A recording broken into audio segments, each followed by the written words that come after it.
great advantage because we have splendid basic material on which to anchor our discussion. I'm very grateful to Francis for drawing our attention to this treasure of a sermon by the great Scottish preacher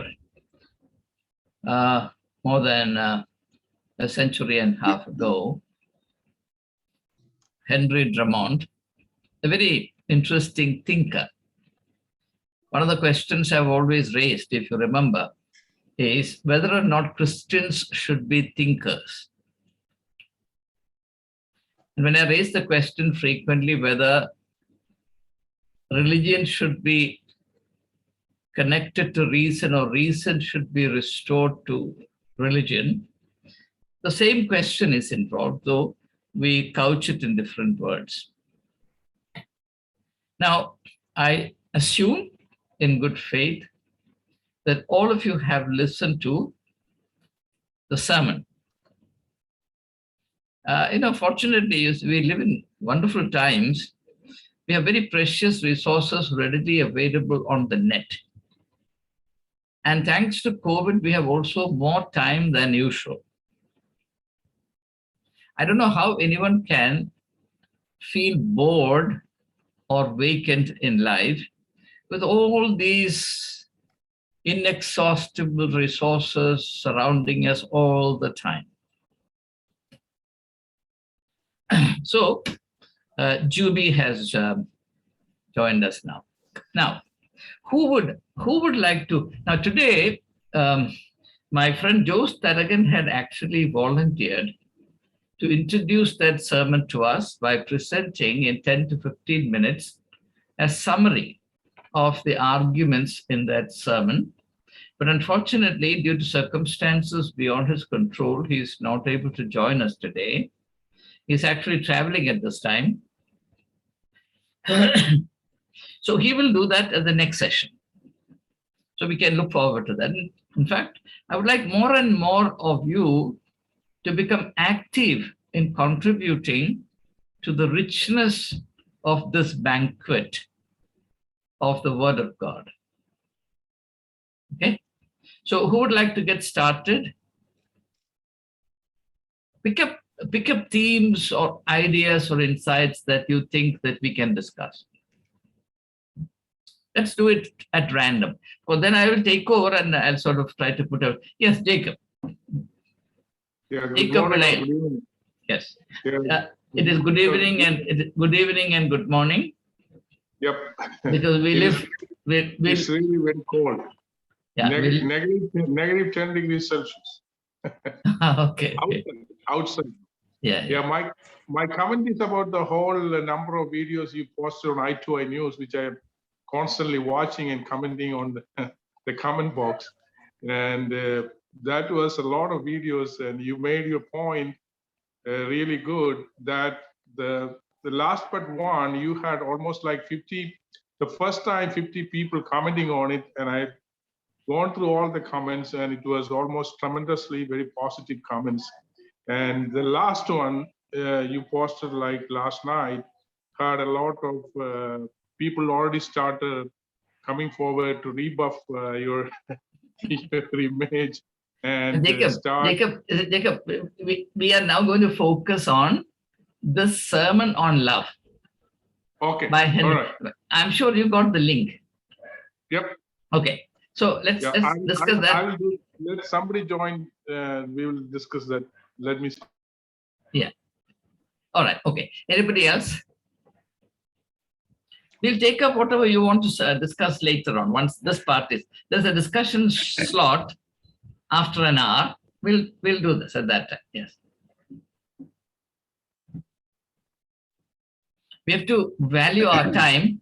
So do volunteer quickly with your points, observations. Father, yes, Francis. Thank you. Father, I think it would be better if you start with this particular discourse of Henry Drummond, and then we can, start the discussion. As you Yeah, that's exactly what I said. Yeah. But you should pick up ideas or themes introduced by Henry for discussion.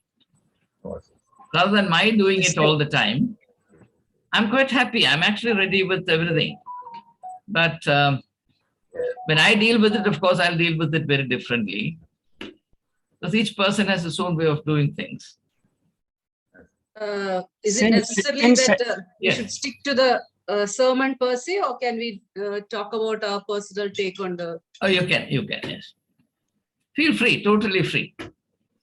I'd like to start by saying that love is the budding point from which all other fruit of the Spirit comes, because love is the first fruit of Spirit that is mentioned. Love, peace, joy. Yeah.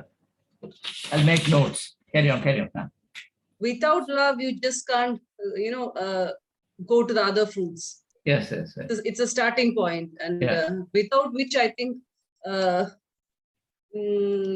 yesterday I was listening to a sermon by a testimony that was shared by a Hindu person who's become an RSS activist, in fact, who's become a Christian. So he was telling, when I went to the Christian meeting, what touched me most was the love with which they prayed for me. No one has ever prayed for me with such love. So I think love is the primary thing that a Christian ought to have, because that is, again, one of the commandments of Jesus. Love you love God and you love your neighbor. That is, by doing those two things, you have practically fulfilled all of the law and prophets. That's right. That's good. So I think Manju has given us a starting point. If I understand her right, the point is that what touches the hearts of others, especially non-Christians, who might even be disposed in a hostile fashion towards us, is the quality of our love. And you remember that old chorus? Yes, they will know we are Christians by our love. Right? Remember that chorus? By our love, yes, they'll know we are Christians by our love. That's the point. Now, let me add a little thought to this. You see, in Buddhism, 3 ways are recognized to know God. Vajrayana, Tantrayana, Mantrayana. Vajrayana, Tantrayana, and Mantrayana. Vajrayana is the way of asceticism, rigor. Gautama, before he became the Buddha, resorted to this extreme ascetic path, but then realized that that doesn't work. The second is the Tantrayana. Tantra means actually various techniques. Meditation, for example, is a technique. Third is the Mantrayana, which is incantation. You keep reciting things. Now, towards the end of Henry Drummond's speech, he says, you make a commitment that for the next 3 months, you will read the 13th chapter of the first letter to Corinthians once a week. Okay? Now, that actually is a good illustration of Mantrayana, repetition. Because Buddhists take it to the other extreme. They go on chanting, repeating the same thing and all that. And St. Francis of Assisi, his biographers tell us that he used to spend the whole night repeating to himself these words: Lord, have mercy, Christ have mercy. Lord, have mercy, Christ have mercy. So that's part of what's called the practice of incarnation. Now, the point I'm going to make is now coming. The Christianity gives a different yana. Yana actually means way. Yana means way. It also means the vehicle. And that is the way of love. So not Vajrayana, not Tandrayana, not Mandrayana, but Premyana. Okay? Is that important? And that's why when Francis suggested it, I immediately agreed to discuss it, though I'm the least qualified to discuss love. Because I've always been deficient in love. It seems so. We'll discuss it. So I want to underline the point that Manju made of the extreme significance of the theme that we are discussing. And we may take several sessions on it, and it's worth our time and effort to discuss this. Okay, now the next point.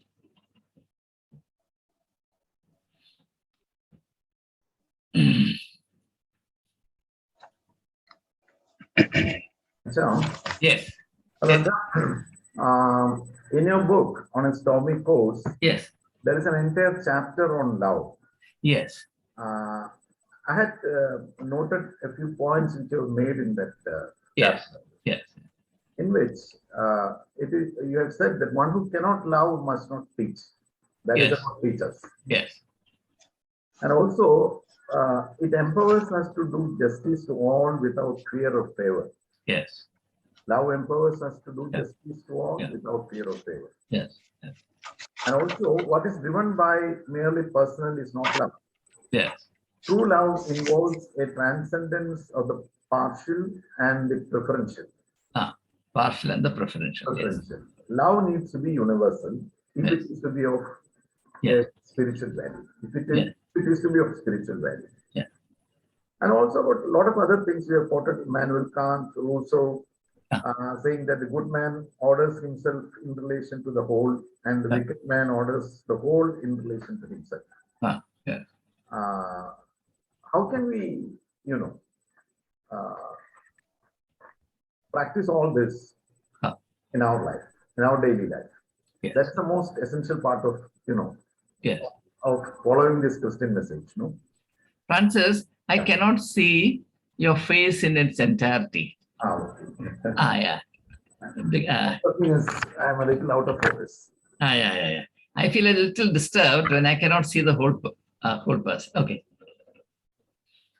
Yeah. Now, one answer to this, Francis. First of all, let us be honest and open enough to say that all of us are deficient in love. That's right. None of us has attained the capacity to love fully. Now, I'm sure you're aware of the song that was played at the time of the cremation of P.T. Thomas, the Congress MLA in Kerala. Chandra Kalapam. And one of the lines in that song says, has anyone existed in the soil of Kerala who has been able to love to his heart's content?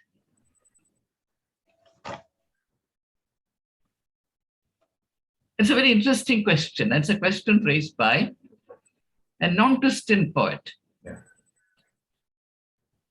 I mean, he goes on describing the incomparable beauty of Kerala. And then, very surprisingly, he slips this in.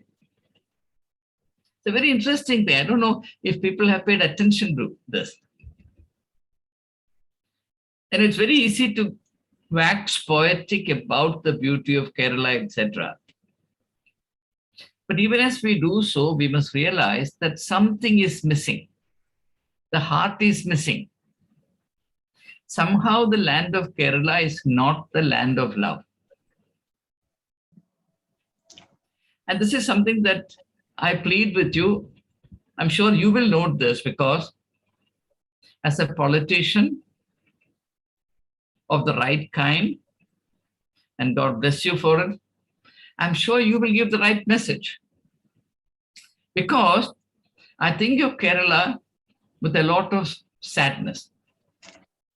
this is a land and a people that has not come anywhere near fulfilling its potential and promise. Kerala remains a caricature of itself in every respect. I've said a lot about education in Kerala. I've said a lot about the culture of violence. In fact, once I discussed that with you also. Now, I believe the greatest contribution that a Christian politician can make to the enduring welfare of Kerala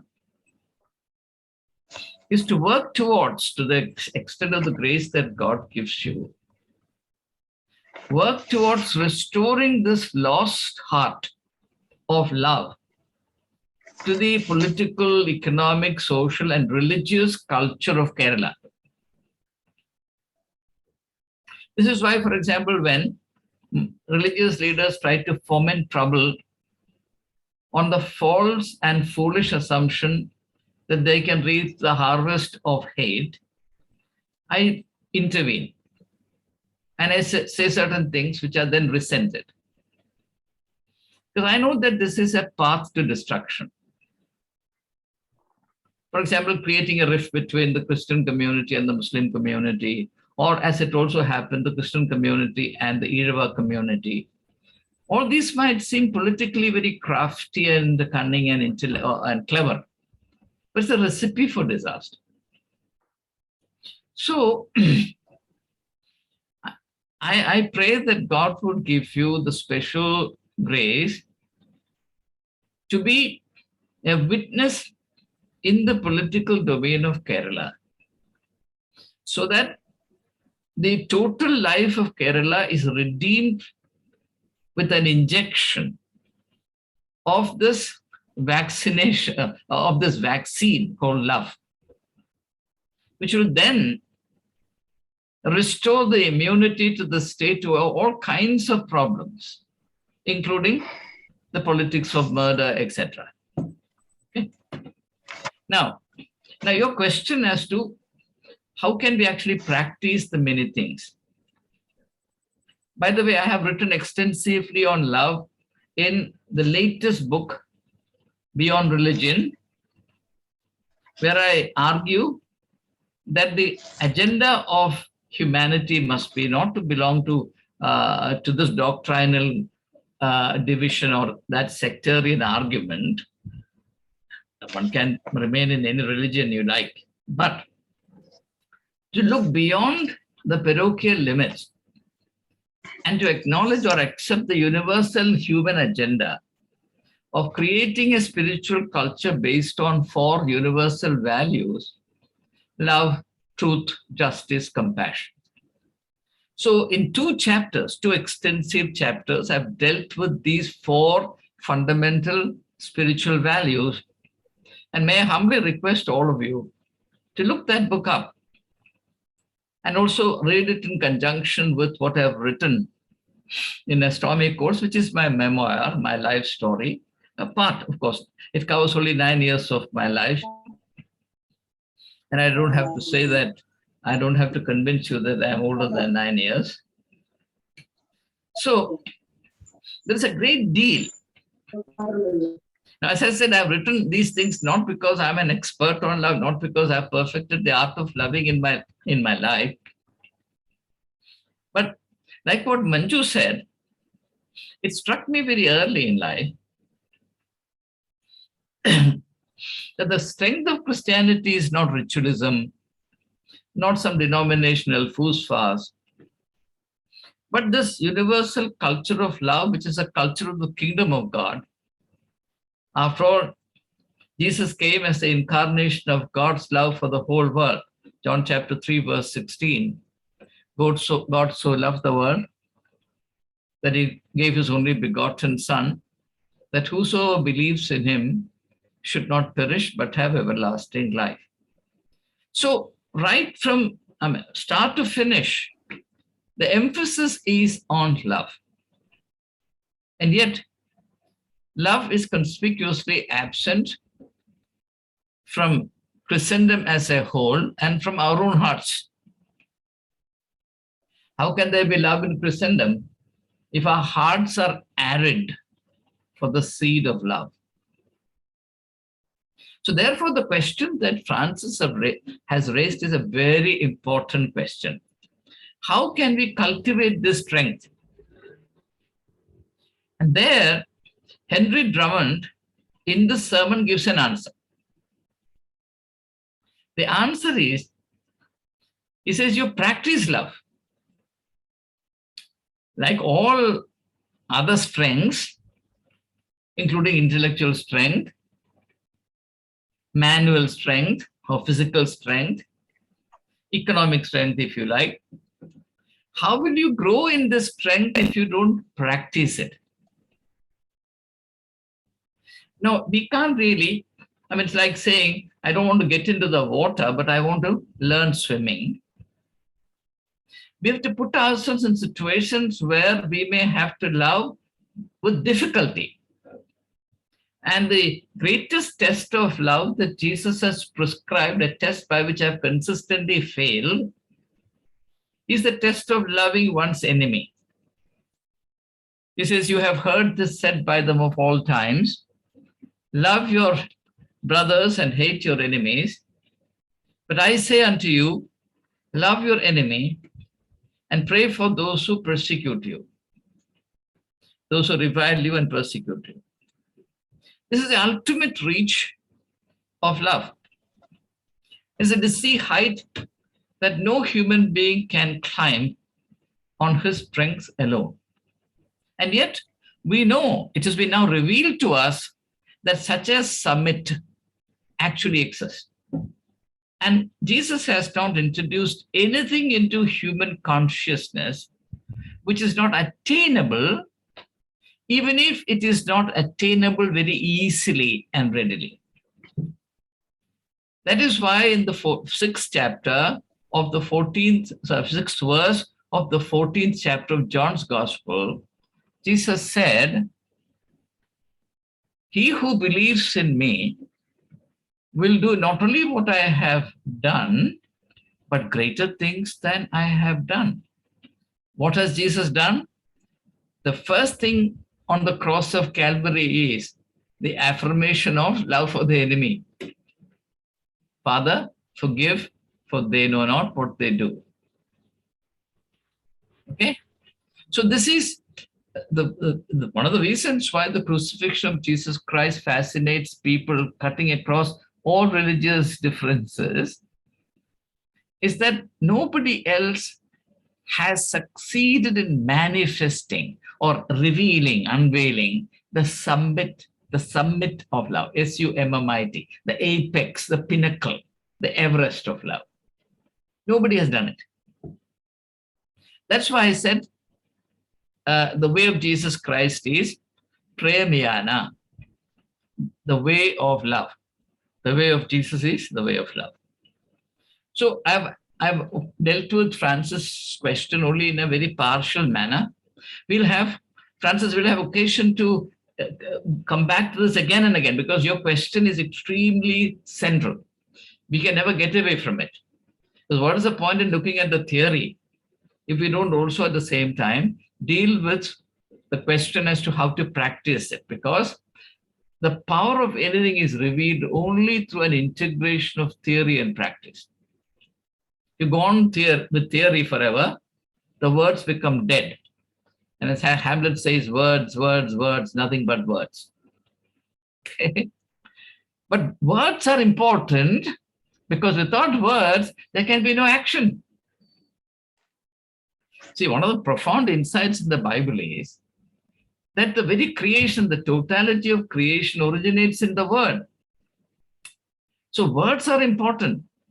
And this kind of modern allergy to words or allergy to theory, which Tolstoy criticizes more powerfully and profoundly than I ever can, he ridicules this modern fallacy that, you can launch out into the world as good practitioners of this and that, and you don't need to spend time on theory. So how in the world can you do it? If you're a doctor, will anyone allow you to put a knife on him or her if you have no theory? You say, yes, I have cut open several animals. I'm very experienced. Therefore, lie down. I'll operate on you. So theory is important, but theory by itself is lifeless. Okay, we'll come to that. Any other point? Pick up anything that you want to raise. We can interact freely with this, and that's how it should be. Have no inhibitions of any kind. We are under no obligation to say profound things. Just raise your questions. Can I say something? Yes. Can I say something? Yes, Zach. The major theme that came out of this beautiful sermon is that love is the supreme good. Yes, that's right. He analyzed in 3 different ways: love contrasted, love defended, love analyzed. Yes. And he kept on saying, love is the supreme good. That's it. The problem for all of us, the problem for all of us when people talk about love or preaching on theology, they try to divide it into various groups: agape, eros, philia, and so on, and so on. And T.S. Eliot wrote about, not T.S. Eliot, For Love, who wrote For Love, one of the books? C.S. Lewis. C.S. Lewis. Yeah, For Love. And he talks about gift love and need love. Yes. In addition to other things. But the most amazing statement he made is, faith is greater than love. That struck me. Faith is greater than love. As Christians, we think faith is a supreme thing. And here he says, faith is greater than love. And you're talking about Drummond. Yes. He says the opposite. He says love is greater than faith. Sorry. Opposite. Love is greater than love. Yeah, so that's it. That's what you meant. That's what you meant. I can get the sense of what you're saying. Yes. Yeah, love is greater than. And what is really love? Some time back, I thought love is living within the life of the other. Love is living within the life of the other. That is what is practicing love. You mentioned just now, Drummond also talked about how we cultivate love or practice love is in every day in our life. That we talk about love, but practicing love is very difficult. That is a human problem. Yeah. And historically, another thing I just thought about is on 6th of September 1997, there was a great event in UK. That was the funeral service of Princess Diana. Yes, I remember that. And Tony, our Prime Minister, read this chapter, and it seems 2.5 billion people listened to this function. But did anybody understood what love is?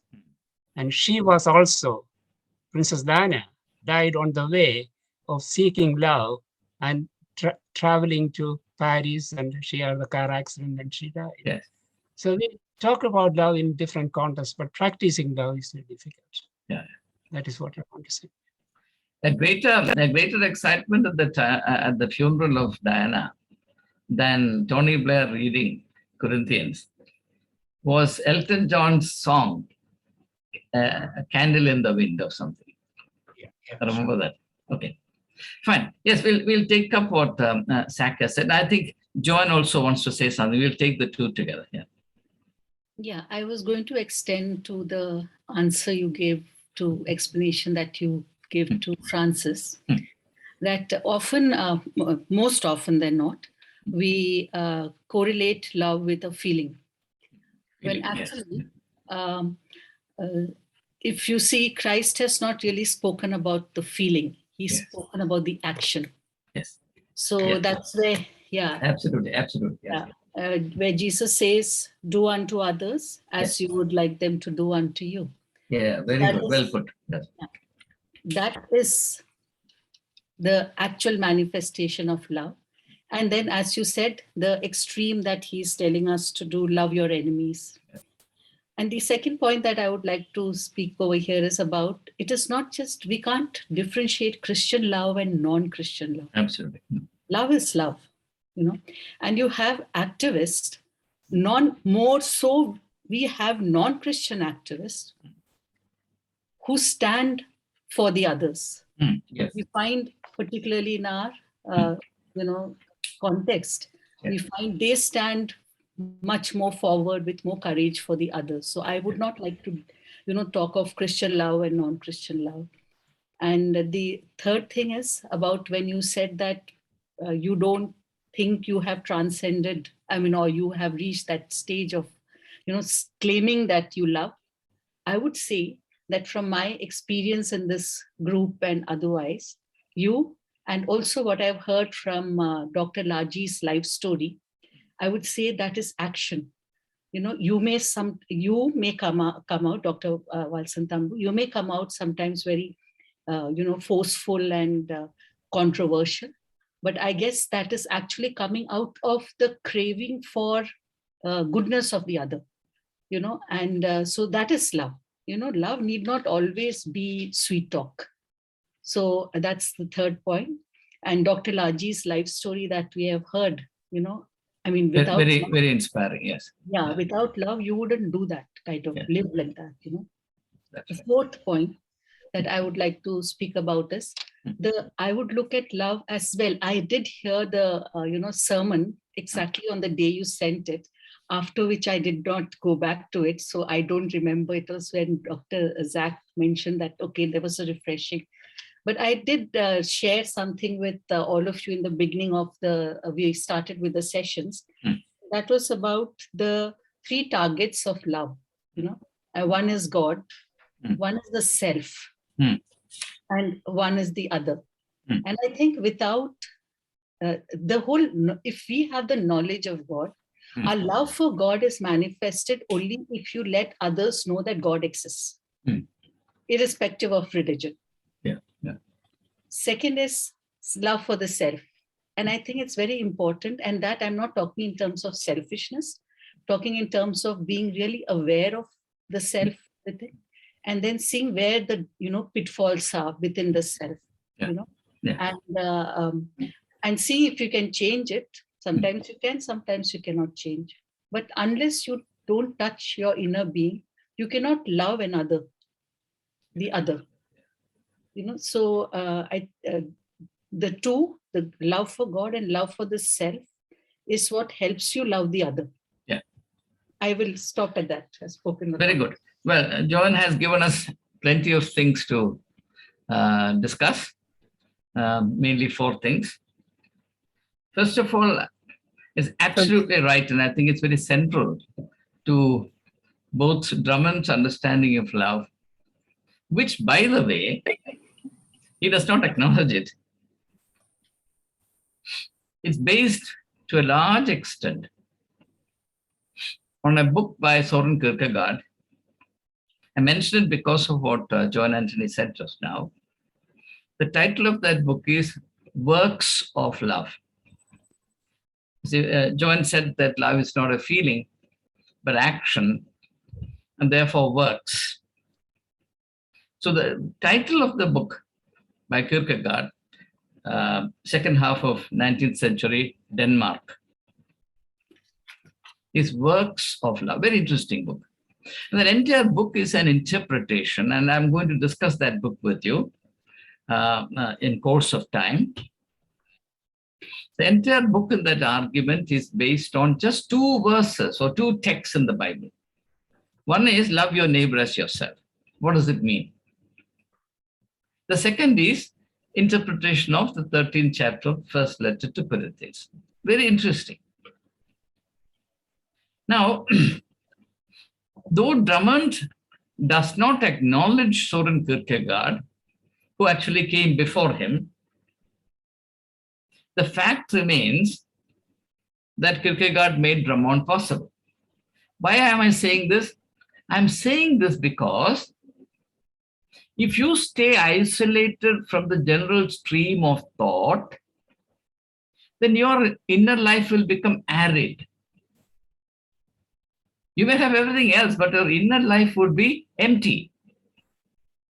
It's very important for us to open the windows of our consciousness and let 1,000 breezes blow in. God has made enough provisions all around us to enrich our life immensely. But if you keep your doors and windows shut, you will have to live among cobwebs. And this is the problem with the majority of people in our times. And one of the things that really challenged and motivated me to do this course, and I'm very grateful to all of you for joining it, is to try and see if awareness can be raised about it as well as the problem mitigated by making a small beginning with a small group of people, hoping that they would then become the torchbearers and take the message to others. The greatest love you can actually express to fellow Christians and fellow human beings at this point in time is really to minister to them in the state of inner poverty or famine. That's a word used in the Bible. There is a great famine in the land. What is this great famine in the land? It's a famine of the human. It's not a famine of breadlessness. It's a famine of the poverty of the human person. And certainly it is God's concern that human beings who are created in His image and likeness should not remain in that state. So, works of love, I was coming to this. Now, love craves to be expressed. How can love be expressed? And Kierkegaard says that the poets of the world, who we think understand love best, he says they know nothing about love. Or he says they've understood something else for love.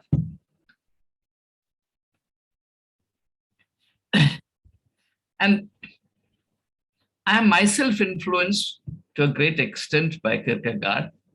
And what I've stated on a stormy course reflects that. I think I've acknowledged it. I don't remember that book now. So the emphasis on action. Now, you will see in the teachings of Jesus Christ repeatedly the emphasis on action. It says, go and do likewise. The Sermon on the Mount concludes chapter 7 of Matthew's Gospel, verses 24 to 28. He who hears these words of mine and does them is like the wise man who built his house on the rock. So the need to act on it. Okay. Now then we come to the 25th chapter of Matthew's Gospel, the parable of the sheep and the goat, sheep and the goats. Have you responded to human needs? Deeds of love. The reason why the people who say we never saw you, hungry, thirsty, sick, etc., is that their eyes were not opened by the light of love. In fact, Christianity tells us that the world needs to be seen in the light of love. And when the world is seen in the light of love, the world becomes a sphere of responsibilities. And that is how the world becomes a mission field. We have corrupted this idea of the mission field and now think of mission field as a place where we go scalp hunting to convert people, to swell our crowd, and then, of course, to increase our political clout. What a corrupt idea. What an absolute insult to a very profound idea. So that's the first thing. Of course, much more needs to be. Now, Kierkegaard says, Kierkegaard says that the love that poets celebrate is love as a mere feeling, a mere sentiment. Not merely a mere sentiment, but a biased, superficial sentiment. For example, he raises this question. He says, you've fallen in love with a girl based on her appearance. beautiful appearance. What will happen to your love for that girl if she suffers an accident and gets disfigured in the face? What will happen to your love? And remember what Paul says in this hymn of love, 1 Corinthians 13, verse 8, the beautiful statement, love never fails. 3 words, perhaps the most unforgettable of all words anywhere in world literature. Love never fails, right? And Kierkegaard goes on writing a great deal about these 3 words. Why is it that love never fails, etc.? But it is too early for me, a little premature for me to get into those discussions at this time. We'll do that. Then, I fully agree with what John has said, that there can be no Christian love, or love cannot be exclusive to Christians. John, there is a distinction all the same. The distinction is not between Christian love and non-Christian love. The distinction is between godly love and worldly love. That distinction exists. And it's important for us to insist that it does exist, as well as to make that difference intelligible to others, not through sermons and speeches or written words, but through our actions. That's where the point that you made becomes extremely relevant. Actions become of critical importance in this challenge to make the difference between godly love and worldly love intelligible to others. Not just to non-Christians, but also to fellow Christians. I'm today convinced that the number one mission field should be Christian community itself, particularly the church. In this book, Works of Love, in the very opening sections, Kierkegaard says that the greatest challenge in the world to make those who are already Christians, Christians. He says, in comparison, it is a lot easier to make a non-Christian Christian. But how in the world will you make somebody who is already a Christian, Christian? And I fully agree with him. And then, of course, in another context, he said there is not a single Christian in the whole of Christendom, etc. I mean, his heart breaks over it. He was a young man. He died, I think, at the age of 39 or something. But, a profound mind, one of the greatest Christian philosophers ever in the history of Christendom. I rate him on the same plane as Saint Augustine. It's an author that all of us must get acquainted with. So that is the difference between Christian love and godly love and worldly love. And worldly love can never be free from selfishness, vested interest. No matter what we say, in love, there is this element of manipulation. And that is why, for example, Paul says, let your love be without guile. Guile is the word used, guile. Guile means deception, lack of truthfulness. No matter how sincere we feel about our love or the person we love at the given point in time, unknown to us, lurking somewhere in our psyche, and you're a psychologist, you know this better, there is this element of guile. Pure human love cannot exist. And as Kierkegaard says, love exists in an alloyed form. Or he says, unalloyed love does not exist, except in the case of those who abide in God, or those who love others through God. God is the medium through which we need to love others. And therefore, Kierkegaard doesn't say it, but it's an inference I draw from his writings, that godlessness will breed lovelessness.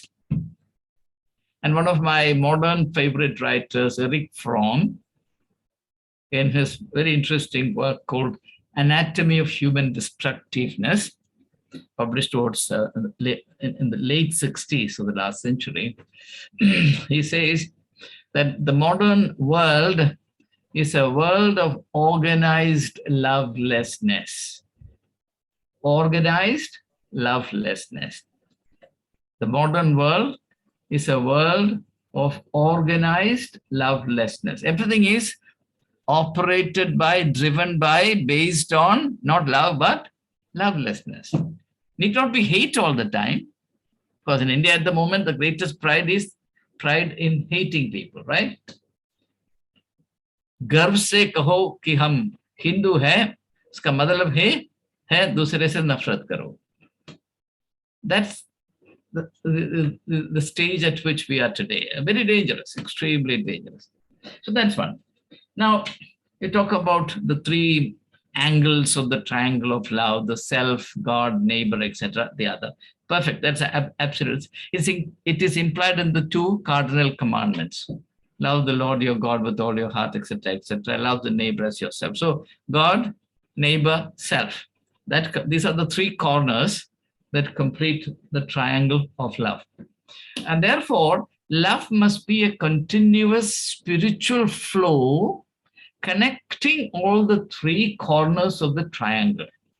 In the world of geometry, the triangle exists visibly.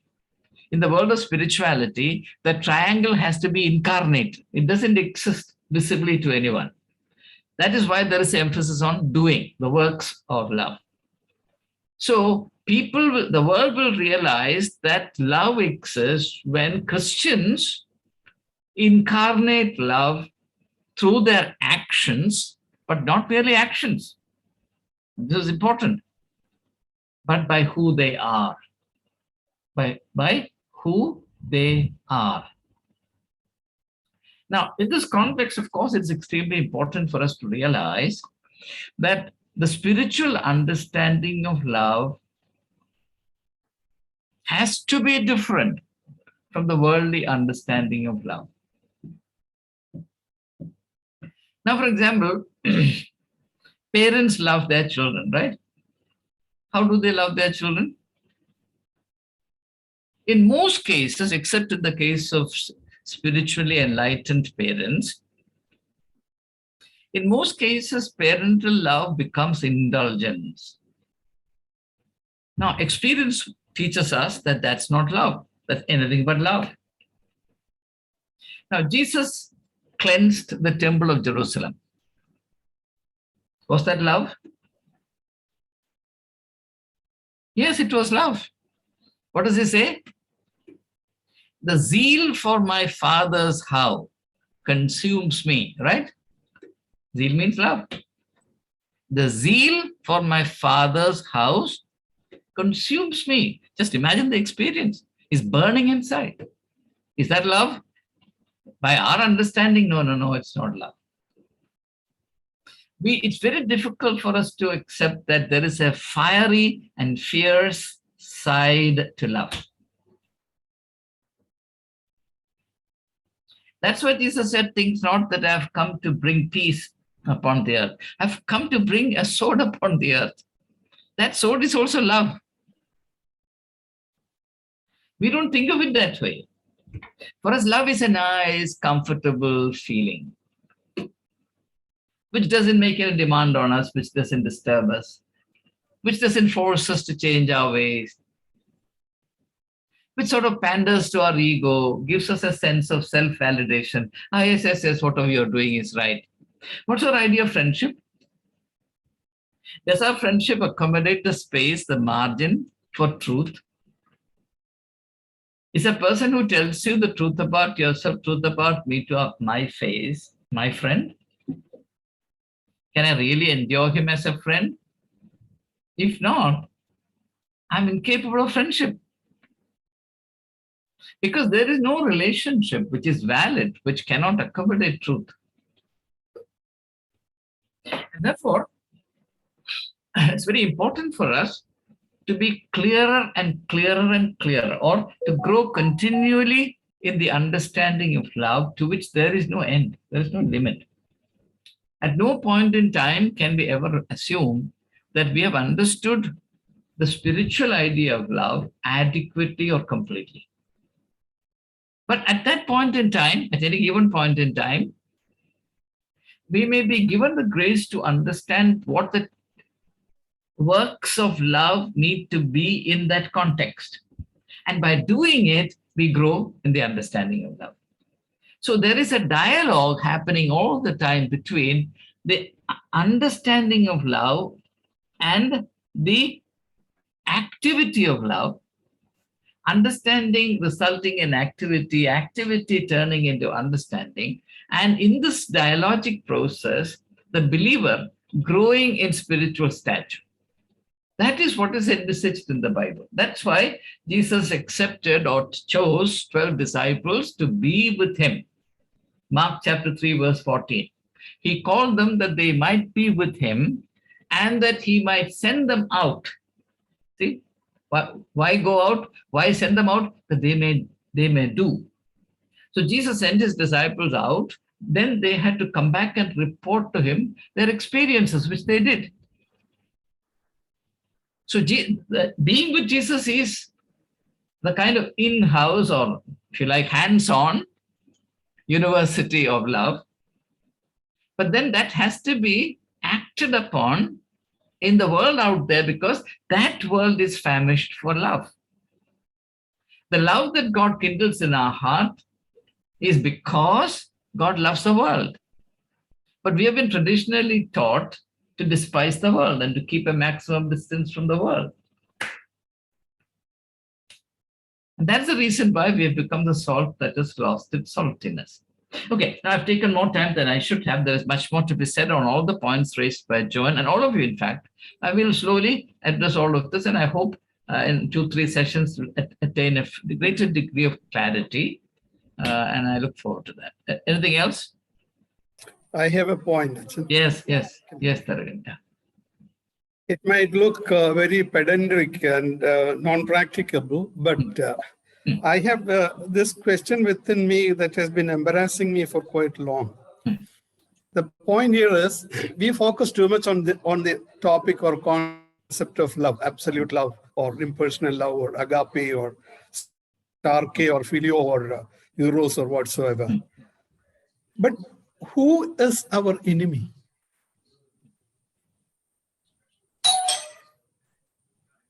Is that the question? This is my question, because Pakistanis are our enemies by default. Yes. Are we to love them? Yes. On an extreme measure, the greatest evil on this earth, the devil, is our enemy. Are we supposed to love him? Question is, when our human love goes to the dimensions of agape love, the concept of enemy disappears automatically. There's no enemy for you. That's right. Absolutely. So the concept of enemy is something that is always embarrassing me. It has always embarrassed me. The entire Old Testament is full of enmity between Israelites, the chosen people of God, and their Philistines and Hittites and Perusians. What kind of enmity is this? Yes. Chopping off their heads, annihilating the people around us. And we have, the concept of Christianity is actually, as you said correctly, it is bred on enmity and annihilation. That's right. This is what exactly Jesus wanted to reverse. That's right. So how to identify our enemy? Anyone who wants to comment on what Taragan has just now said, he raised a very important issue. Of course, I have something to say. Let's grow in our interaction. Does anyone want to take up what he has said? Okay. Now, spiritually speaking, George, who is our enemy? Who is my enemy? The answer is myself, to begin with.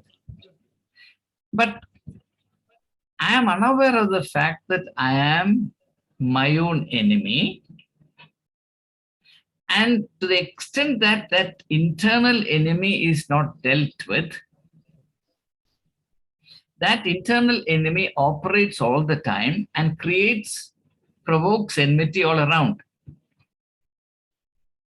because the world around responds to us in our totality. We may be unaware of it. But this virus is lurking within us. And if you look at the teachings of Jesus Christ, now, for example, I have to take you to a very, very key argument in Kierkegaard. He says the greatest, most daring thing Jesus did, which nobody else has done, and which the world cannot understand, is that Jesus turned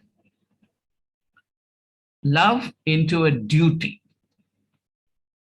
Love into a duty.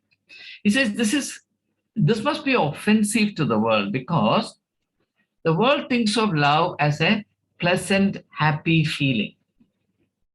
In fact, in the romantic context, it is axiomatic that love cannot be forced. That is to say, you cannot bring anyone under an obligation to love. Can I interfere for a Yes.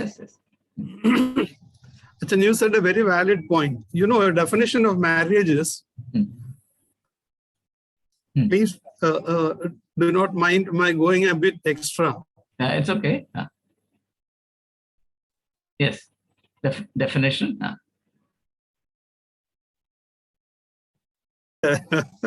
As an adult certificate No, coming in the. No, George.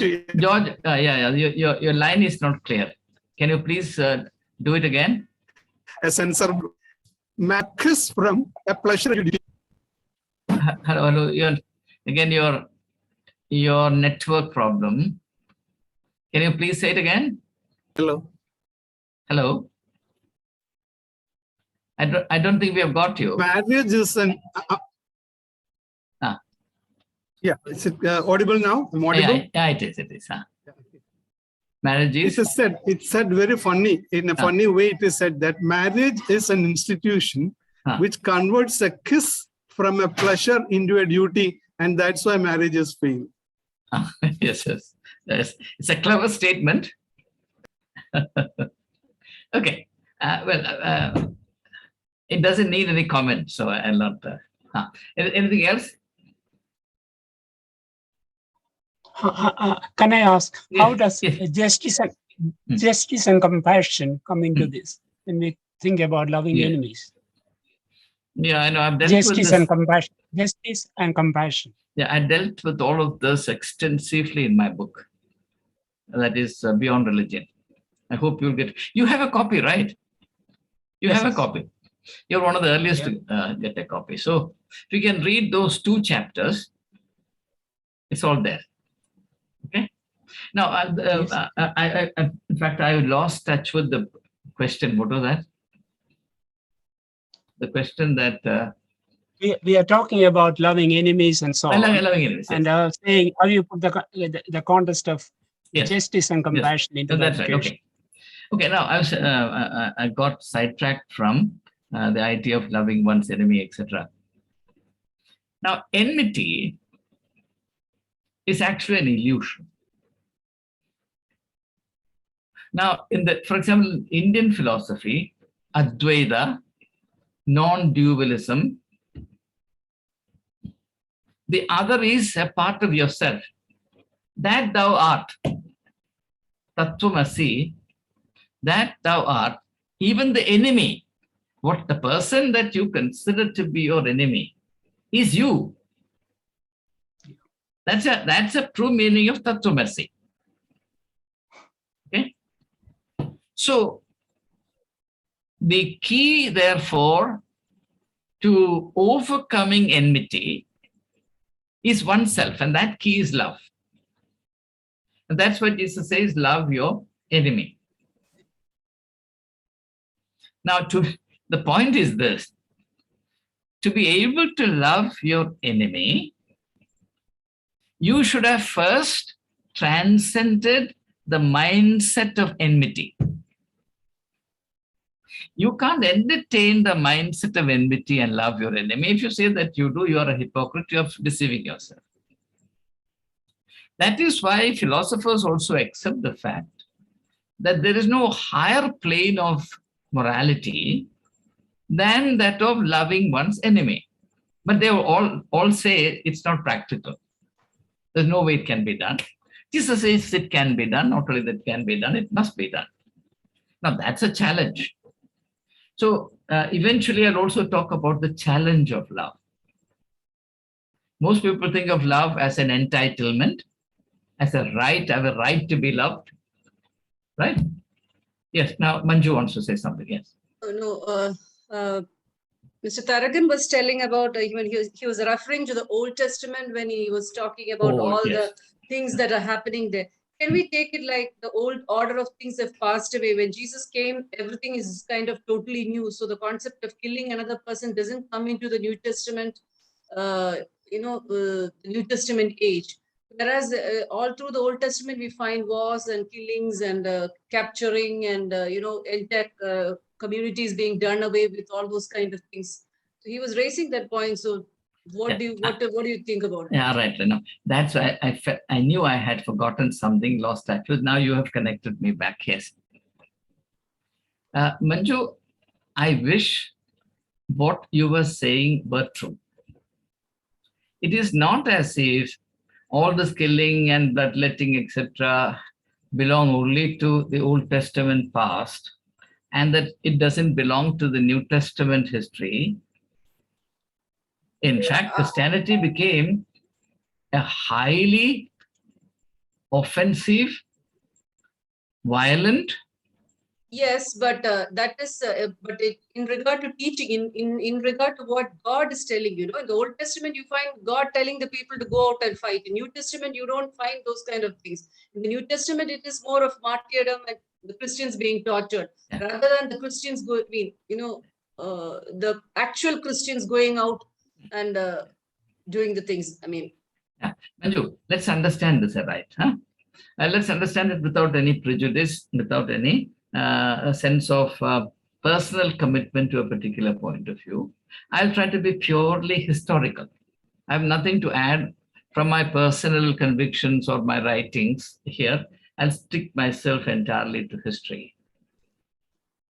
Let me make a reference to somebody with whom I worked for a period of time in Delhi. Maybe that name is familiar to you, Maulana Waiduddin Khan. Do you remember that name? He was the foremost theologian in the Islamic world at that time. When I worked with him, he was already about 82 years old. We worked together for about 10, 15 years. I don't know if he's still alive. I lost touch with him. Very interesting person, very, very erudite, scholarly, very live mind, etc. But there was something that Maulana Waiduddin Khan used to say, with which I was in perfect agreement. He said, do not judge the book on the basis of the people. Judge the people by the book. Okay? Do not judge the book by the people, but judge the people by the book. Now, if you judge what happened in Christendom in the last 2000 years by the book, you will have to come to the conclusion, which is very unpleasant, that very little of what was officially promoted, the most prestigious, well-organized, massive enterprises, including crusades, very little of that was Christian. Now, how in the world are we to convince the world? And this is something I faced all the time when I was in Delhi, when I was dealing with public, because I had to answer questions. When a non-Christian asks you, what about crusades? What about the Inquisition? What about the religious wars that raged in Europe? 100-year war between England and France in the name of Christianity. Two denominations, Protestantism and Catholicism. How do you justify that in terms of the Bible? I face this question all the time. What do I say? Please tell me. Were these not done by Christians? Were not the Crusades launched at the instigation of the Pope?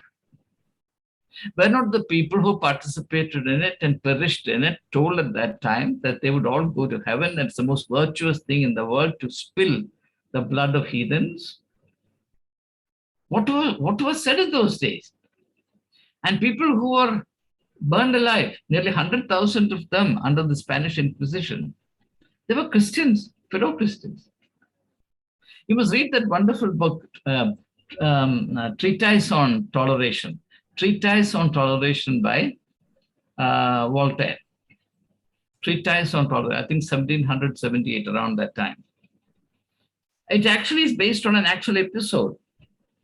How a Christian young man was caught and tormented on completely fallacious suspicion. And Voltaire then goes on into meditations. I mean, he's deeply disturbed by it, and he asks very fundamental questions, which are very hard to answer.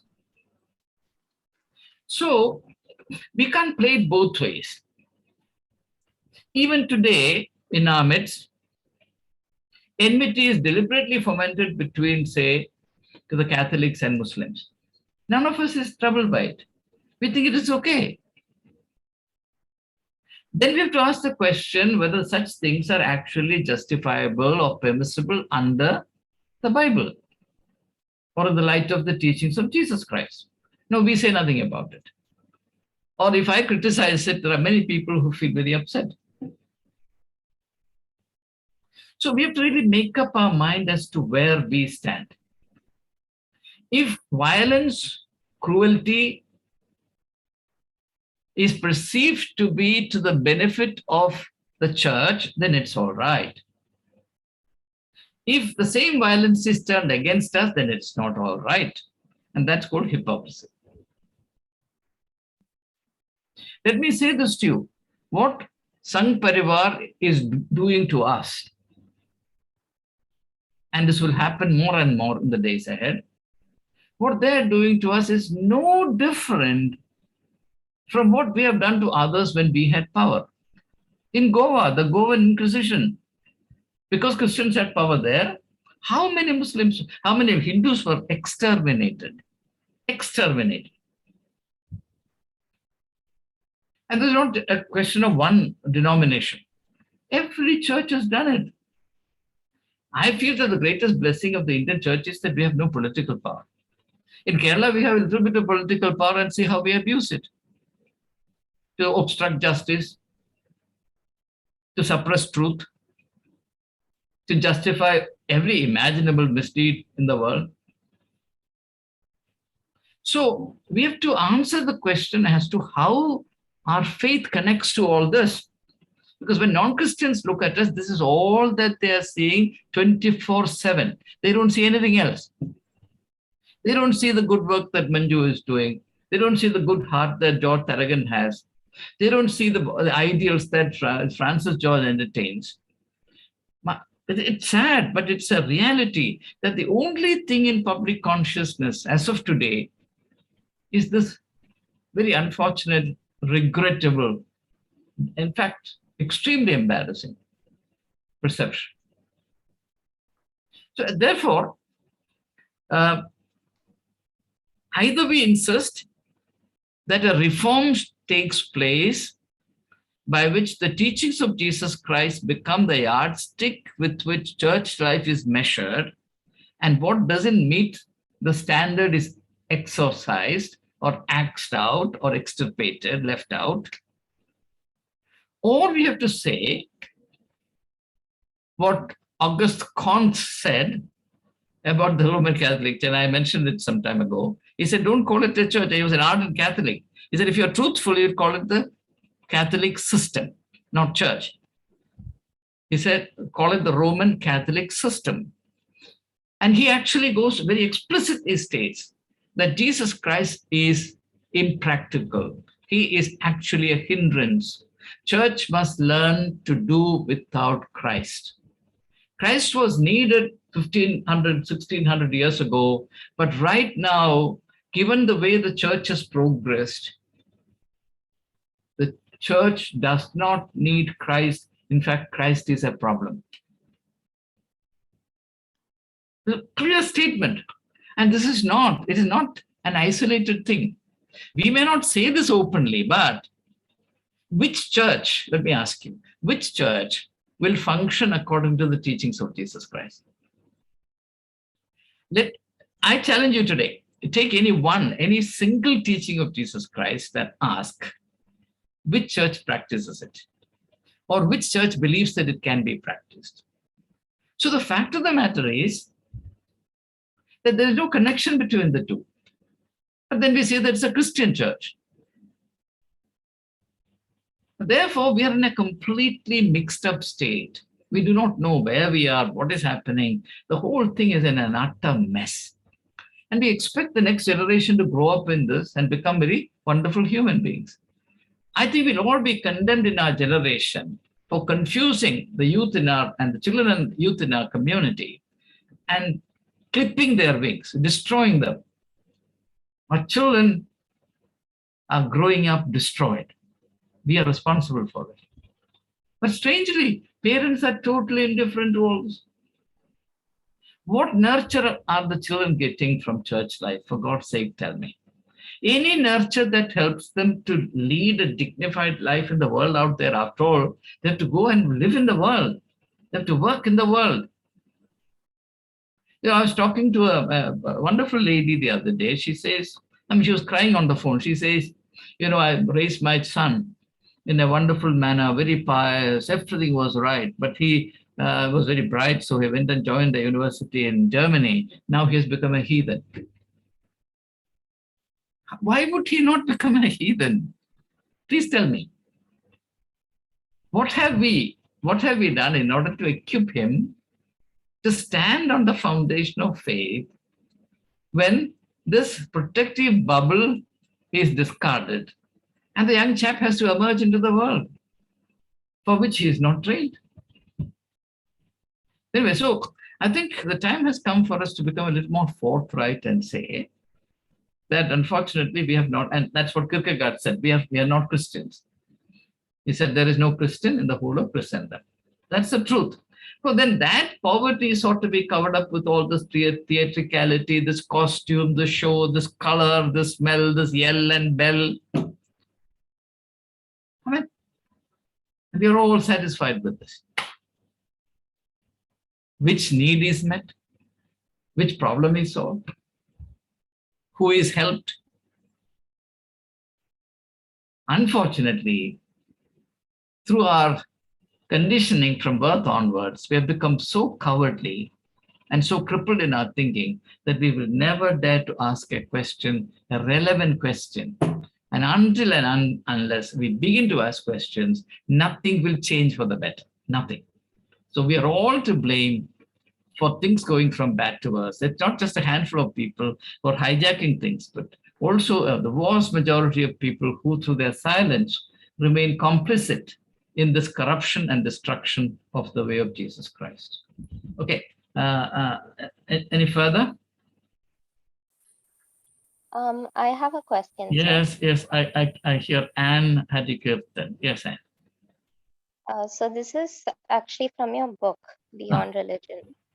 And it's with respect how much to of the it? topic How much of it have you read?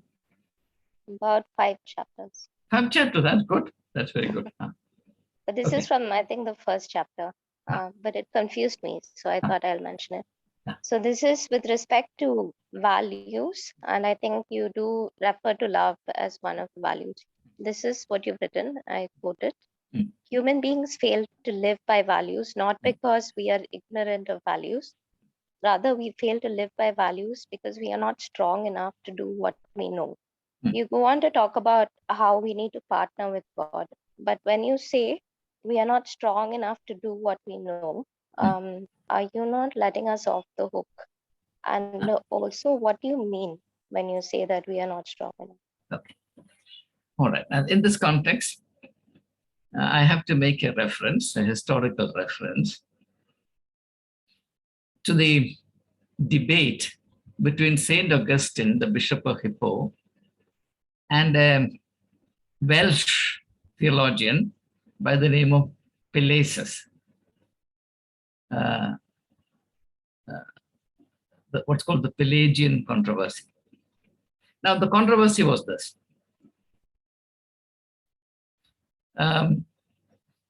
Pelagius said, God has not given a law which we are not able to uphold and practice. Otherwise, God would be playing a cruel joke on us. That was his argument. Suppose God asks you to love, knowing very well that no one can love, and therefore by giving this as a law, not just an optional thing, but as a law, God is playing a cruel joke on us. Pelagius. Pelagius. Pelagius. That was his argument. St. Augustine said, no, Pelagius got it completely wrong. He should have read Paul better. Paul says that God has given us these laws precisely to make us realize that we can't keep them. Human beings, unaided human beings, are simply unable to keep these laws. And therefore, by the grace of God. You understand? Why do we need the grace of God? Because we are unable in ourselves to abide by any of these laws. You see how the same thing can be argued from both ways. It's a very interesting case study. So now coming back to what I've written in that book, I'm making a general observation. By the way, this book was written for a general audience, which includes Christians, but majority of them would be non-Christian. So I had that sort of restriction or that kind of inhibition all through the time I was writing this. If I were to write the same material for a specific Christian audience, the book would have a completely different flavor. Okay, be that as it may. Now, the audience or the readers that I'm addressing are people who are cynical about values. And I know this from my 40 years of public life and struggle. I don't think anybody I have discussed these matters with in public life, Christian, non-Christian, believes that it's possible for a human being to stay steadfast by a particular value: love, truth, justice, compassion. For example, it's certainly a central question in Hinduism whether one should be absolutely and inflexibly committed to truth. Should someone utter unpleasant truth? It's a dilemma. Why create enmity by pronouncing unpleasant truths? It's something that I have to face these days. Is it right to utter unpleasant truths? Now, if you have to restrict yourself only to uttering pleasant truths, how much of truth will you be able to utter at any period in time? So this is a dilemma that we face all the time. So, I was involved in a program called Leadership Development for Church of North India, the whole of Church of North India, for about 3 years. The idea was to train heads of institutions as well as the main priests in the 25 dioceses. Now there are 26 dioceses of Church of North India for leadership roles. And for some strange reason, I was a very young person at that time. I was chosen to be the main resource person. And I used to present a lot of material from the teachings of Jesus Christ. And the members of the audience, all of them heads of departments and very senior people in the church hierarchy, they would listen to me with some degree of tolerance. And at the end of it, they would say, oh, yes, it's all very fine. It's nice to talk about. It's wonderful to hear, but it doesn't work on the ground. Exactly these words. It doesn't work on the ground. Let me ask you a question in the context of Kerala. Does anyone believe that it is possible to run a Christian college without taking bribes? Nobody does. Nobody does.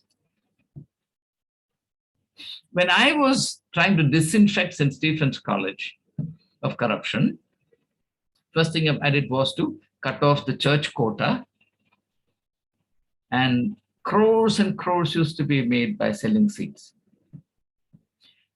The supreme head of the church, the moderator of the Church of North India, who was my contemporary in the seminary, Philip Marandi, came to my office in St. Stephen's College. He was very upset and angry with me. He asked me a question. He said, "How do you expect the church to run?" That's a question. How do you expect the church to run? How can the church run without corruption? That is the question. It's a very sincere question. And he was asking me that question with the utmost conviction. My dear friends, this is what operates on the ground. Let's not forget these things. I cannot forget it because I suffered it for 9 years. I nearly died of it. You read my book. So,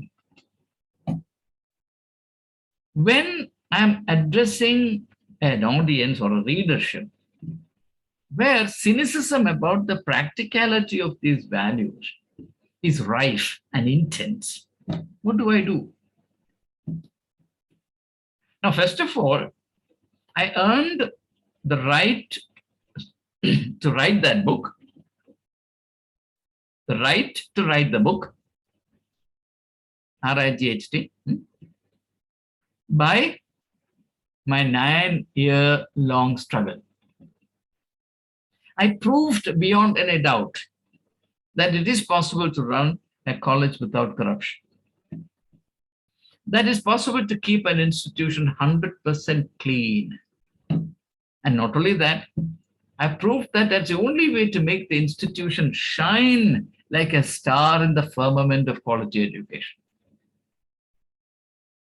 3 years into my tenure, the college was recognized as the #1 college in the country among about 40,000 colleges. St. Stephen's was never rated #1. Let me say this to you.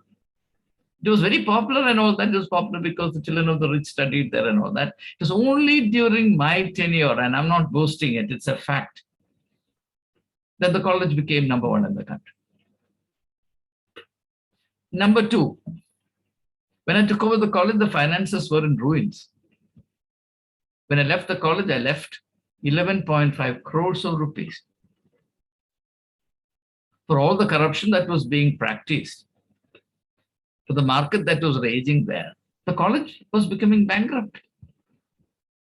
And then people tell me that that's the only way to run a college, through corruption. This is a black lie. And unless and until we have the courage to rise and say, no, what you are actually saying something utterly indefensible, is an insult to Christianity, this will go on. Why is it, have you asked, why is it that Kerala does not have a single college which compares with colleges even in Tamil Nadu? It is corruption, my friends. And we have no problem in accepting the fact that corruption and Christianity can merely coexist. Nobody has a problem with it. Everybody wants his own work done. And if my thing is done, then you do what you want. You can get away with murder. You call this Christianity?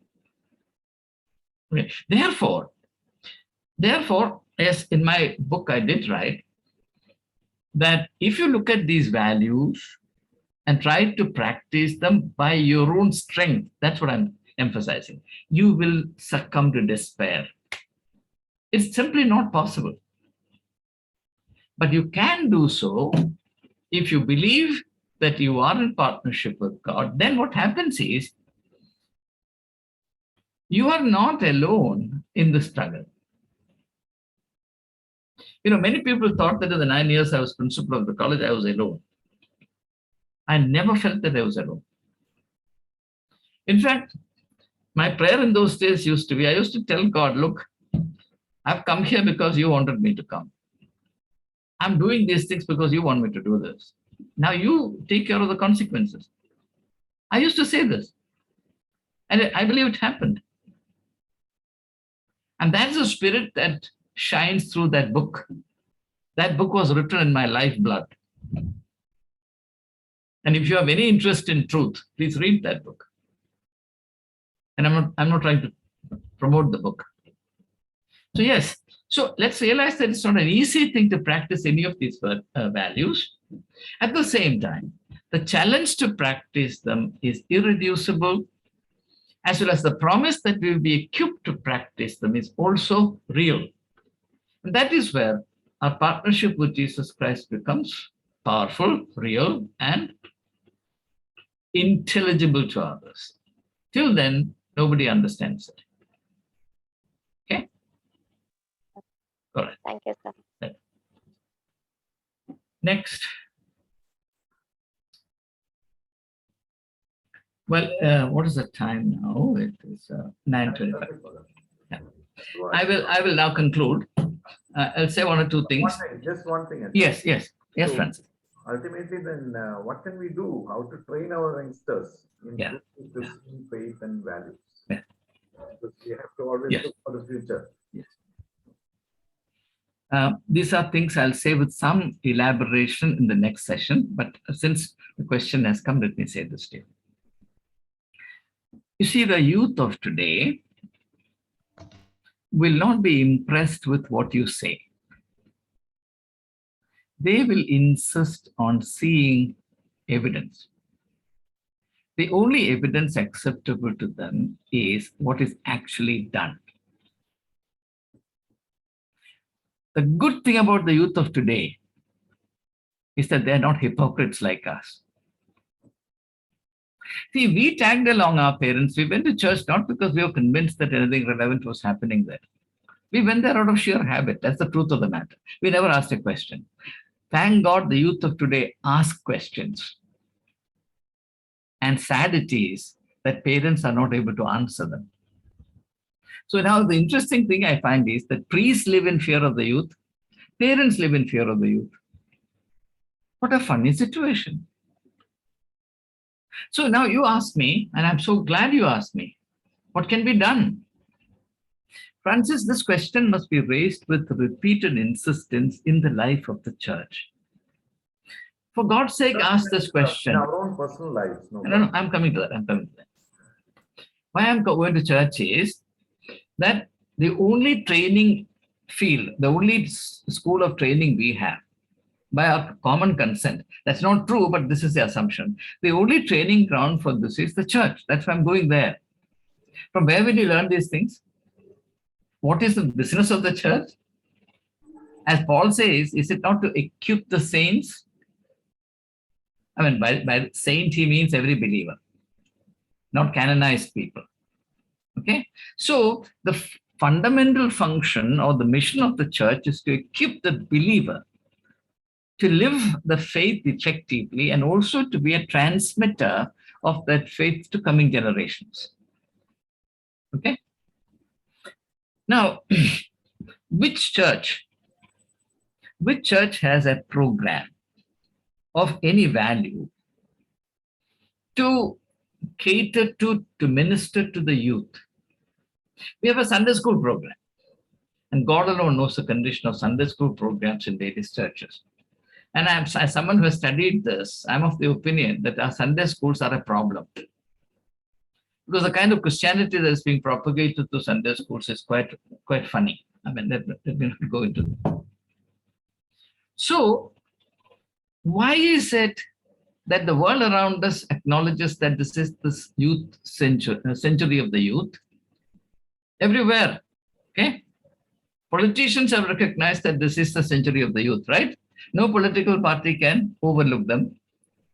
Does the church realize it? Industry has recognized it. So much of industry has reoriented itself to the youth. Media has recognized it. The media world has shaped itself after it. Politics has done it. Church, complete indifference. Don't you think there's a problem here? Now, I'm not blaming the church. I'm blaming the parents because they themselves are indifferent to it.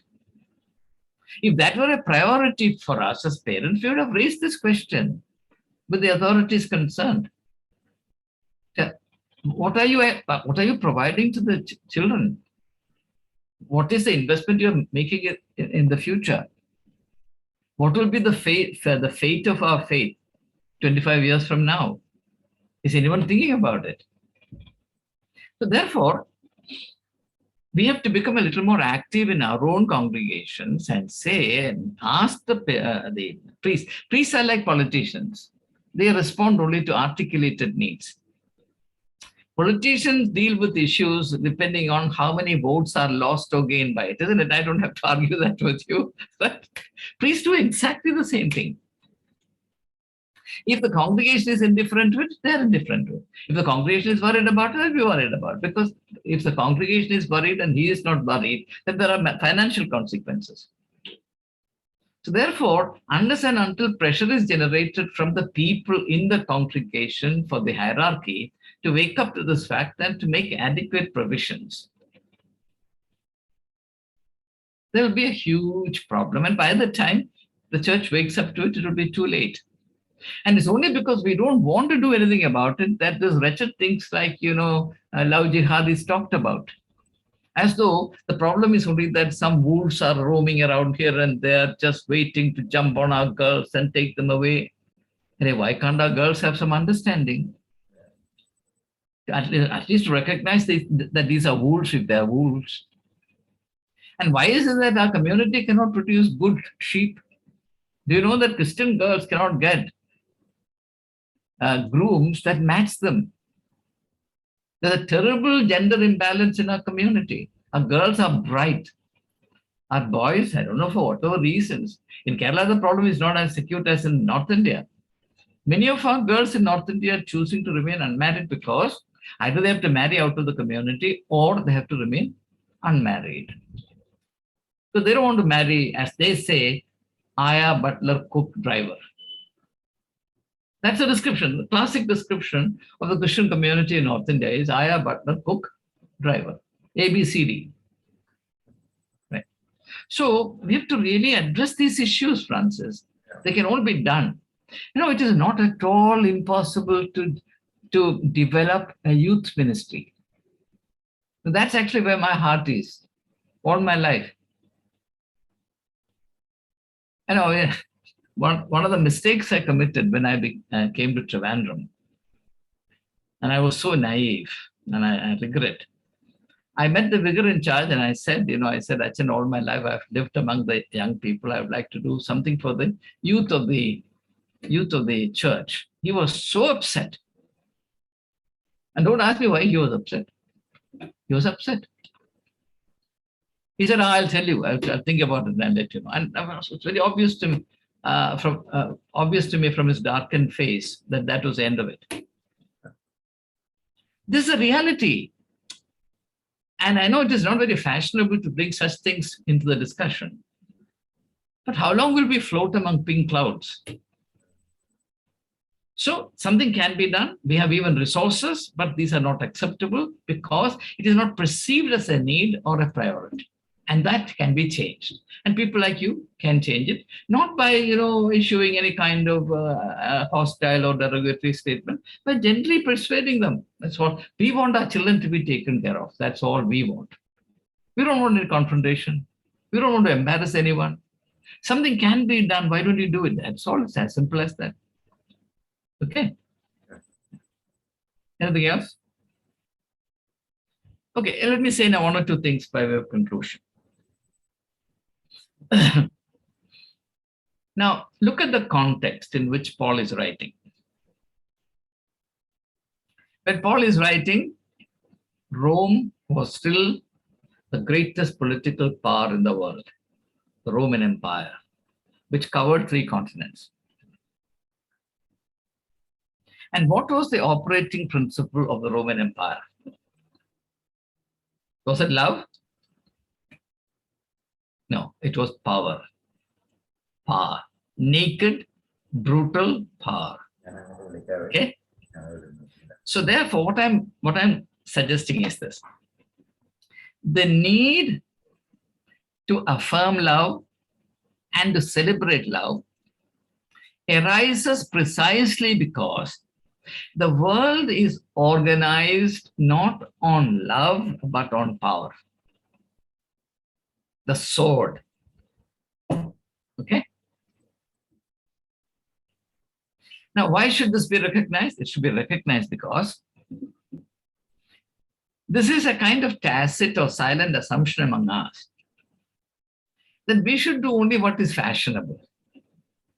Should we go against the predominant tendencies around us?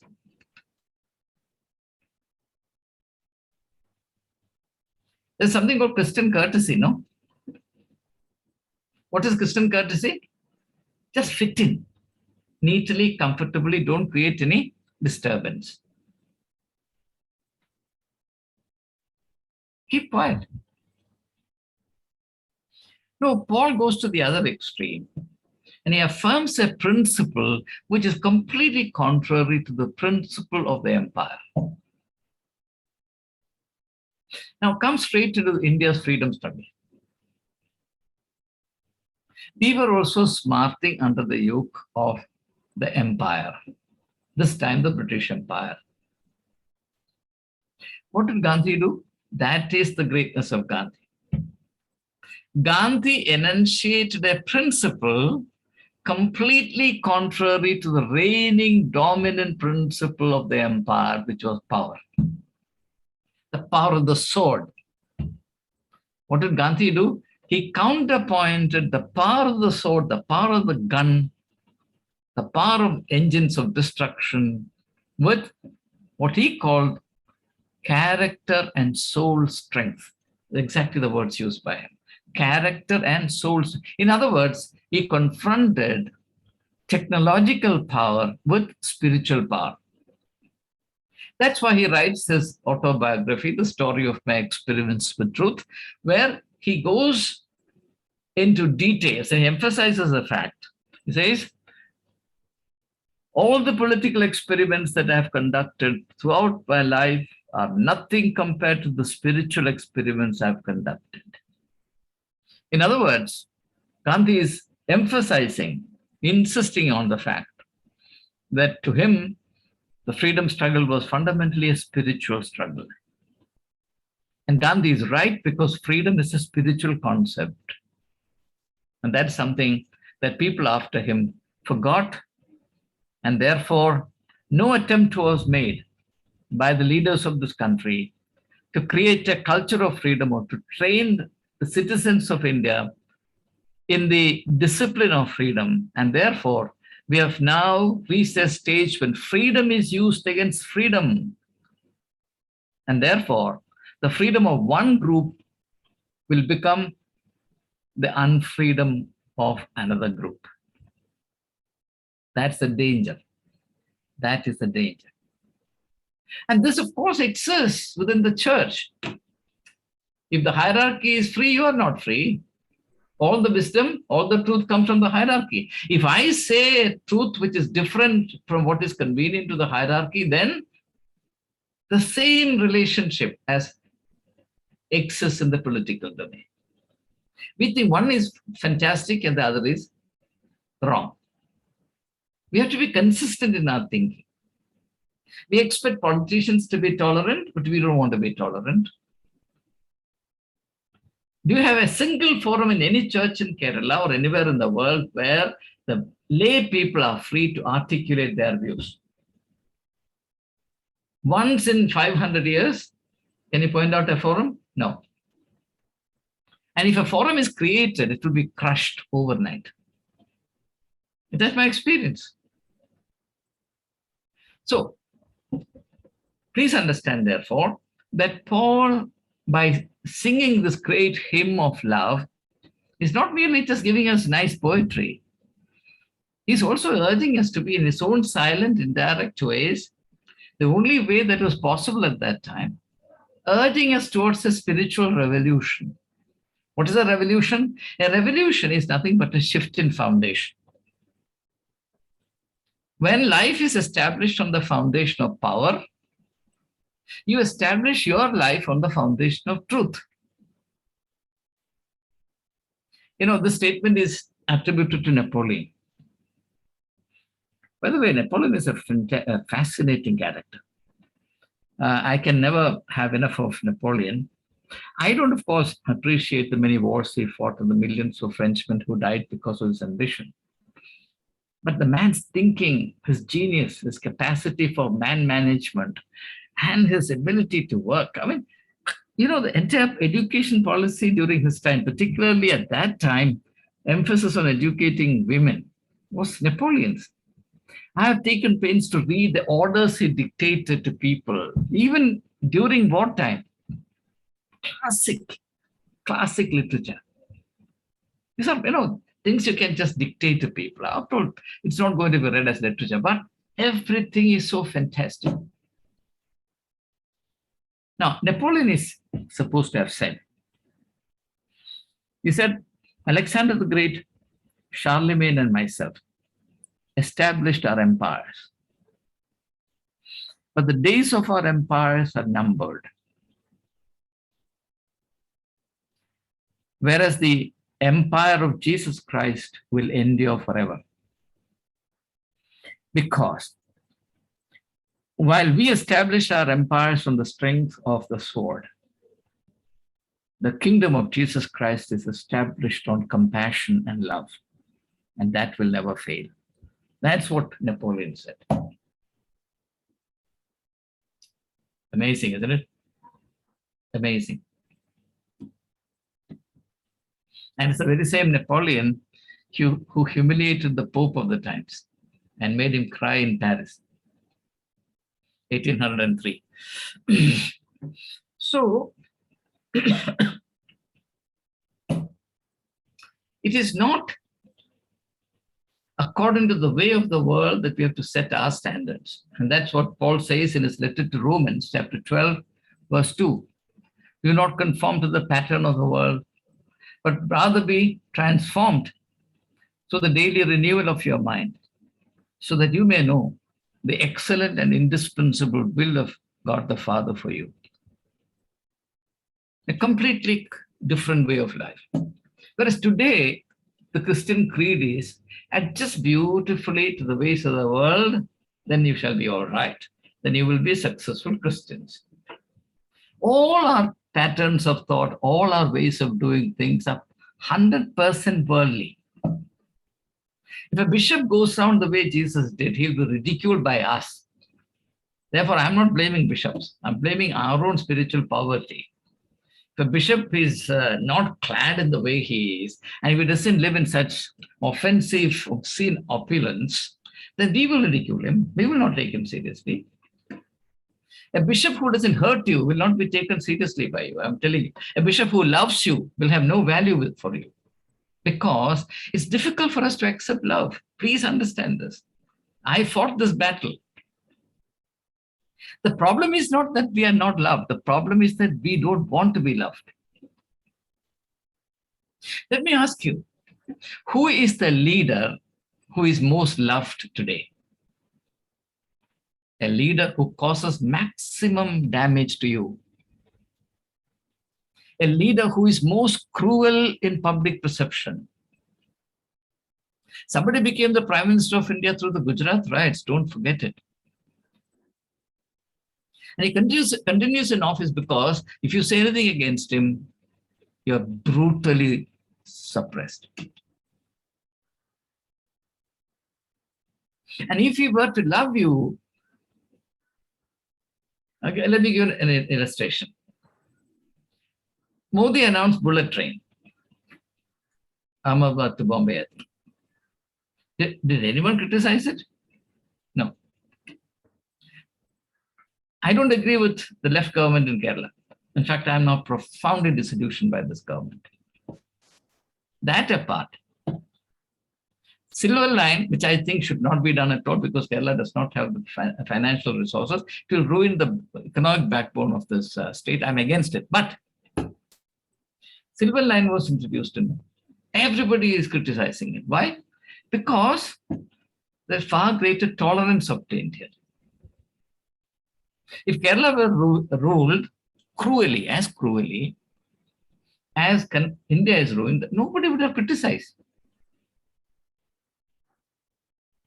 I'm not arguing for a state. I'm just illustrating a point.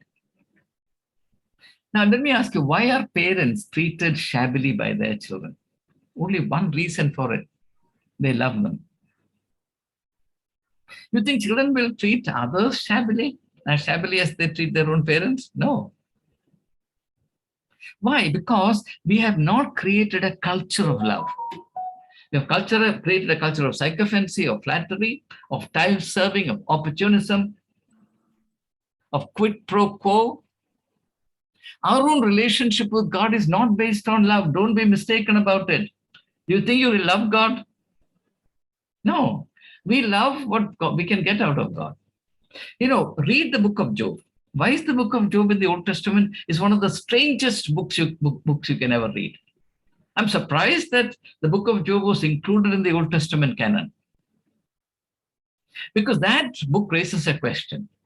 That question is raised by Satan. Chapter 1. Does Job love you for nothing? In other words, Satan is raising the question that human love for God can never be disinterested. Disinterested means without any ulterior motive. So we pretend that we are loving God, but we are actually not loving God. We are loving what can be got out of loving God. We are not in love with God, but we are in love with the blessings that we can get thereby.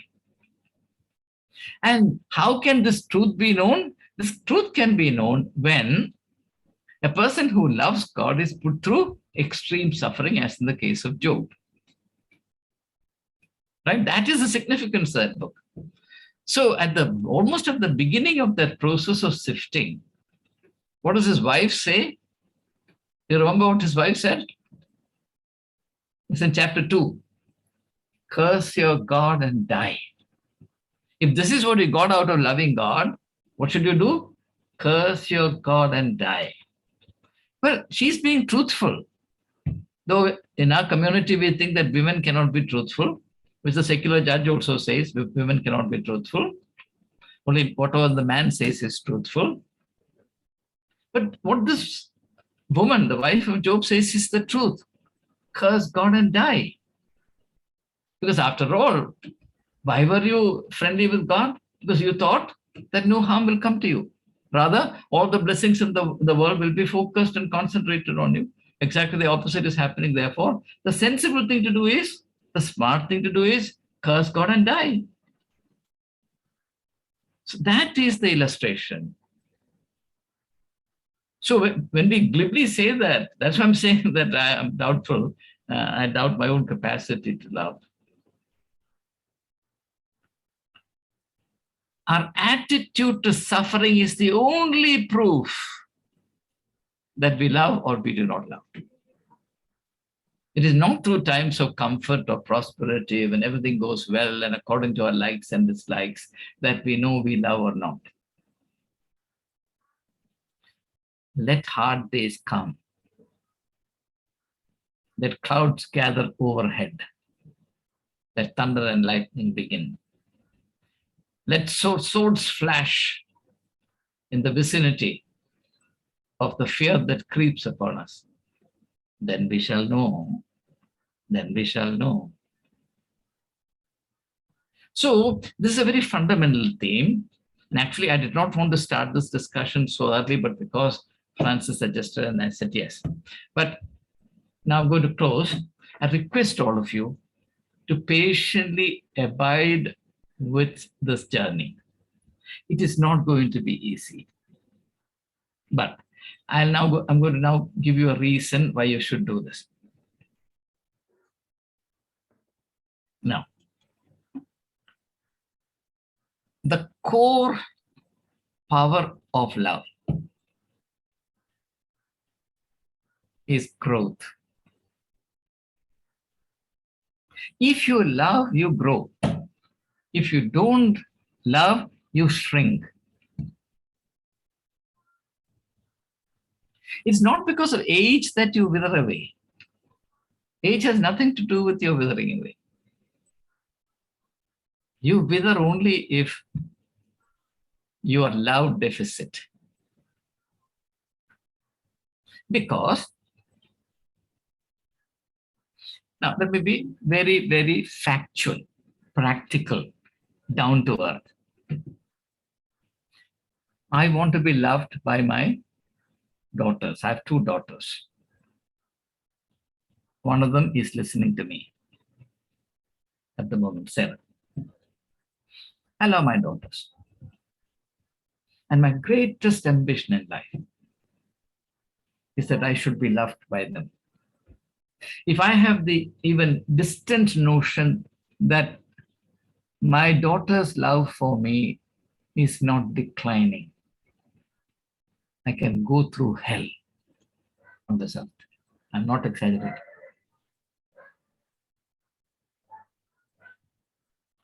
And I know that love cannot be a matter of tradition or somebody's arbitrary claim. I believe, I could be wrong, I believe that love has to be earned, earned, earned. I have to merit the love of my daughters.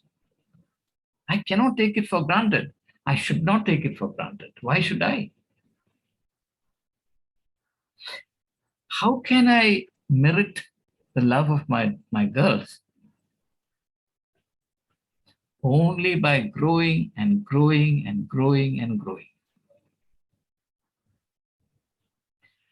And I'm going to rephrase that. Only by loving and loving and loving myself. And that is what I want to emphasize. If I am maintaining the same discipline that I maintained all through my professional life as an academic, if I do whatever I can to keep my mental powers intact for as long as I can, if indeed I try to enrich myself through my reading, writing, reflection, it is because I love myself, which I believe is the precondition for my daughters loving me. Therefore, in the triangle of love that Joan suggested, which is straight from the Bible, and Drummond, of course, refers to it, the actual starting point, the practical starting point is loving yourself. Love your neighbor as yourself. So in other words, if you don't love yourself, you cannot love your neighbor. If you don't love yourself, you will not grow. And if you don't grow, how can you be large enough to love anybody else? You will have space only for yourself, not even space for your children, your small little world. The absence of love is selfishness, by the way. So it's only when I take care of myself, it's only when I love myself, and because I love myself, I develop myself to the uttermost, I cherish myself, and therefore I stay committed to my worth as a human being. Do I love my neighbor? How can I love anyone if I'm so small-minded? If I'm a scarecrow of a human being?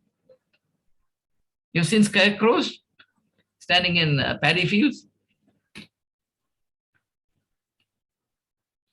So, but the thing is this, how do I love myself? How do I cater to my need to grow and become fully myself? That is where love for God comes in.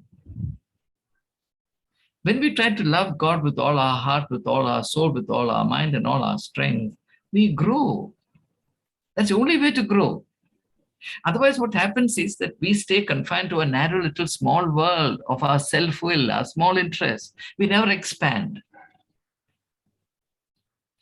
In other words, we don't blow out.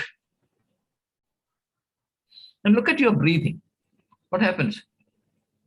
You are taking in from the whole cosmos, right? Where is it from? You're actually connected to the whole cosmos.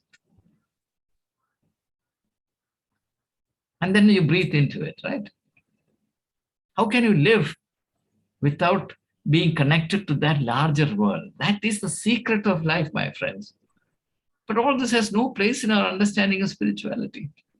It's all been reduced to some stupid, mindless rituals and formulas, some jargon, some repetition, some play acting. I was listening to the great preaching that's happening in Umbanad. The big Pentecostal convention is in progress. So I thought, let me be edified by. Yesterday I listened to it. My soul revolted against it. My soul revolted against it. The fellow who is standing and mouthing a lot of things. But every word is insincere. I can give you the guarantee. I say this with utmost responsibility and fear of God, I'm telling you. Every word the fellow was saying was soaked in, dripping with insincerity, play acting. We become very dramatic, theatrical, this, that, and the other. You know, that's all hollow. Why? The fellow is not growing.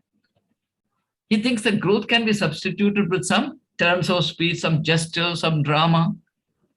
Because the people who are listening to him are also fools. I'm not belittling anyone, but I'm describing the reality to you. And the same thing happens in our conventions. You may have attended conventions for 50 years without fail, but nothing has happened to you. Why? There are reasons for it. Therefore, my friends, to love is to grow. And the only proof that you love yourself is that you grow. There is no limit to growth. You don't stop growing at the age of 90, 95, if you're alive. And if you grow, you will love. You cannot but love. Then you know that the greatest famine in the world is the inability to love.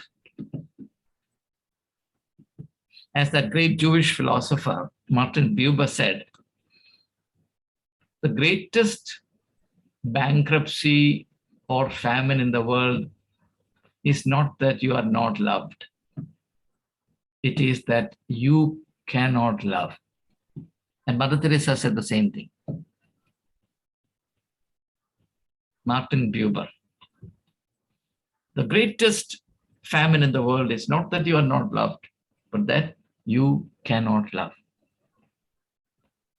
So the duty is to grow in the capacity to love. And I don't say these things as someone who has,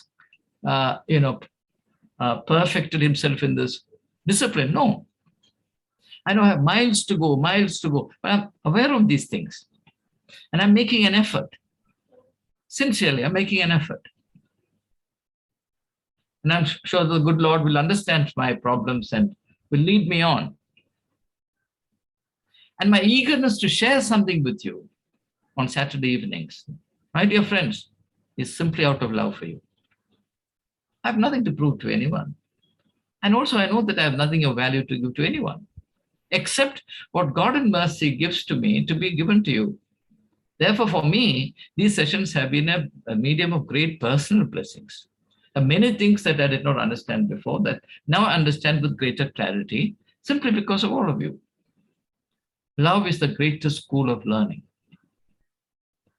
Remove all of that. You can create a diabolic, satanic structure, a scheme of things in which people will strut and fret on the stage of life and make confounded fools of themselves, which they will not realize. They'll discover it only too late in time, so that a Hitler will die like a dog in a Berlin bunker, biting a capsule of potassium cyanide.